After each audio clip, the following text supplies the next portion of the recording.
সরকারের কোনো কিছু করার নাই তো এটা। সরকার কি করবে? আপনার রেপ করতে ইচ্ছা করতেছে, আপনি করবেন, সরকার কি করবে? সরকার তো কিছু করার নেই।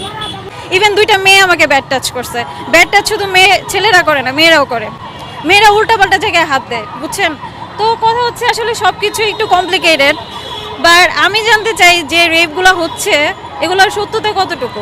আপনারা কি যায় দেখছেন অ্যাকচুয়ালি কি ঘটনা হয়েছে? আসলে কথা হচ্ছে লাঠি মিছিল করে যে কতটুকু আগানো যাবে আমি শিওর না। এটা যে হচ্ছে, এই মিছিলটা যে হচ্ছে, এটা আসলে আন্দোলন তো অনেক হয়ে গেল, তাই না? ডক্টর মোহাম্মদ ইউনূস নতুন একজন সরকার আসছেন, সরকার বা উপদেষ্টা যাই হোক না কেন উনি আসছেন, রেপ হয়েছে, এটা বাংলাদেশে একটা কালচার হয়ে গেছে।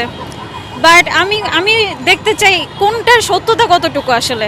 যা হচ্ছে তা কি আসলেই হচ্ছে, নাকি আমরা ছেলে মানুষ বা পুরুষ মানুষদেরকে বেশি খারাপ বানিয়ে ফেলছি, যতটা না তারা না।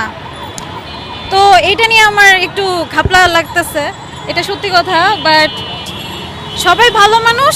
ওই যে ব্যাড টাচের একটা কালচার আছে আমাদের ছোটবেলা থেকে, এটা ওই যে গ্রামের অশিক্ষিত যারা তাদের থেকে আসছে ব্যাড টাচ জিনিসটা। ওরা জানে না কাকে কিভাবে স্পর্শ করতে হয়, টাচ করতে হয়, ওটা থেকেই রেপ আসে, তাই না?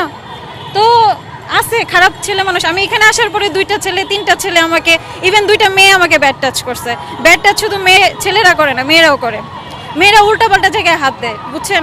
তো কথা হচ্ছে আসলে সব কিছু একটু কমপ্লিকেটেড। বাট আমি জানতে চাই যে রেপগুলো হচ্ছে এগুলোর সত্যতা কতটুকু।